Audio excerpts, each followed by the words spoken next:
Hello, and welcome to Every Day is Funny, the meditative morning show about newspaper comics.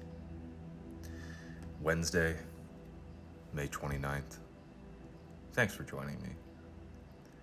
Again, we hit a bit of I'll call it a milestone with episode 30 yesterday. And, that's basically a full month of doing this, which isn't nothing. I didn't want to write another haiku like I did for episode 20. So I thought, why don't I implement something that feels a bit more community building? And I'm a big music fan. And I thought it'd be very fun to have an official Every Day is Funny playlist that I'm constantly adding to for people to check out. Because I can only be in your life every day for 10 to 15 minutes at a time in the morning. And that's not fair, because I know the people want much more of me. If I could broadcast live throughout the day, 24/7 to you, I know you'd take me up on that offer. I'm wonderful. But I can't do that. So I figured, we start the day with Every Day is Funny. But what if there was this collection of tunes that I continue to update, that continues the vibe throughout the day? So if you're ever like, I need more of that chill vibe, but I already listened to today's ep of Every Day is Funny, here's your answer. It's not my voice, but it's kind of my voice through recommendations. And so I have a slight criteria in my head for these tracks. They do not have to be meditation tracks. They can have drums, they can even be lively. But I do want them to have some sort of foot in the meditative, gracious, chill through some aspect. You won't hear a metal track on this playlist, but you might hear a rock track. You might hear a hip-hop track. Just something in the bit chiller realm, like a Can You Kick It by Tribe Called Quest. That would show up in this playlist. So it's just something to continue the vibe.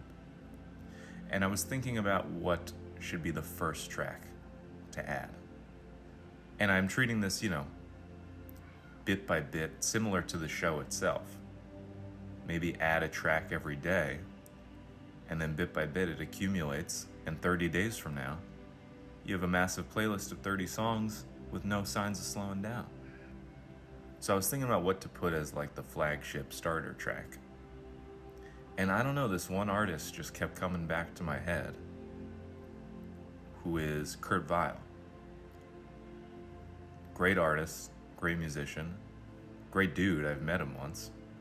And he just is the perfect artist for this embodiment of, I don't want meditation tracks, I want regular music, but I still want that aspect of chill, gratitude vibes. And so going even further, another artist I love, country legend John Prine. And so I thought the first track on the official Every Day is Funny playlist, which I will link to in the Instagram posts. I'll put it on the website as well. There will be ways to find it. But right now it is titled on Spotify, the official Every Day is Funny playlist, so feel free to search for it. This track that they did together for a Kurt Vile EP called How Lucky. And this is actually a cover of Prine's original song off of a 1979 album. Just a reworking of it as a duet. But it's a lovely acoustic track, released after Prine passed away during COVID. And so it's a lovely tribute full of gratitude. I mean, look at the title.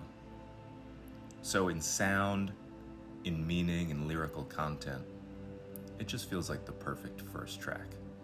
for the Everyday is Funny playlist. So, I know this is a small playlist now, one song, but give it a listen. Check it out. And if you like the vibes I'm bringing, please follow the official Everyday is Funny playlist.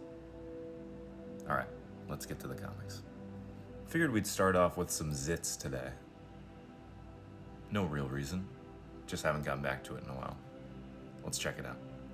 Alright, a very punk-looking fella with nose rings and rings out the wazoo is tapping on his phone, texting, "Where are you?"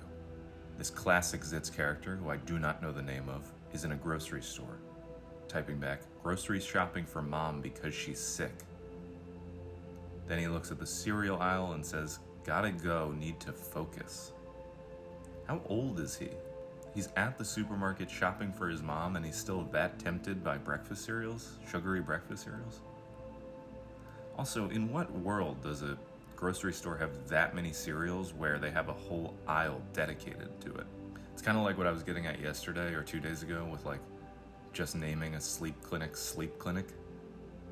Just cartoons have such simple branding just to sell the joke. And the artists couldn't have been bothered to really fill in any sort of specifics on these cereal boxes. It's all just kind of vague drawings and titles that look more like a first draft. Also, you're texting, buddy. You're not on a call. You don't have to go. You can just text back in a moment. So, none of this makes sense to me. I understand the premise, the punchline. I think he's too old for these sugary cereals, or at least to be this excited by them. And that's coming from a guy who loves cereal. Also, you can't just introduce a friend that looks like that. I'm not judging based on appearance, but I want to know more about what's going on with this ringed up guy. His hair is a weird color. I don't know. Let's not act like any of this is a normal situation, is all I'm saying. Alright, let's move on to Broomhilda. I believe this is about a witch, and it's a classic comic. We covered it once or twice before, but it's been a minute. So let's check it out. Alright, we got Broomhilda in the fiery depths of hell. Good lord. With like serving melted ice cream cones from a truck. The devil is there saying and there's just a title, "Bad Jobs in Hell." And insinuating ice cream truck salesman would be a bad job because the people are walking away disappointed that their cones are not, that they're melting. But good lord, that's dark. For one, why do we care if the citizens of hell have proper ice cream? And what do these people do to get into hell? Like a woman with just like a pearl necklace and just looks like normal individuals? What do these people do? Does Broomhilda usually cover like surrealist afterlife sort of topics? Man, this is grim. I want to, I should send out a public apology right now. I did not know that we would be getting away from the meditative vibe of this podcast with just a vile illustration like this. So I do want to apologize. I didn't draw it, but this isn't the kind of filth that I want to be subjecting everybody to. It's a cool drawing, seeing an ice cream truck in hell. And to be honest, I don't think I've ever seen this object in this setting before. But it is still a little dark for a morning newspaper comic. I wonder what another bad job in hell would be. I would think like lifeguard at the water park because it's such a, like everyone's gonna be jumping in the pool. Hey, it wouldn't be great. Like you'd be busy, but being a lifeguard, you don't run on commission. So you don't want the place to be that busy. It's a lot of people to look after. Yeah, I'm gonna go with lifeguard at water park in hell. Let me lock that in. Anyway, that was surprising. All right, Rex Morgan MD time. Now, I said yesterday, we're following this storyline about Corey, the son of Buck, going to a comedy club, and he mentioned doing it on Wednesday, so it would be very cool if they committed to that, and today we see Corey doing his open mic set. So let's see. Wednesday, May 29th. Nope, we are still in the school, after a bully started picking on Corey and his friend Parker. Other kids have joined in behind the bully, and the bully says, "Yeah, that's what I called you weirdos, Shorty and Beanpole. Ha ha." Corey says, "Right, we're Shorty and Beanpole, stars of the low-budget 1930s comedy series Shorty and Beanpole." Parker says, "Good one, Corey." The bully says, "Huh? I don't get it."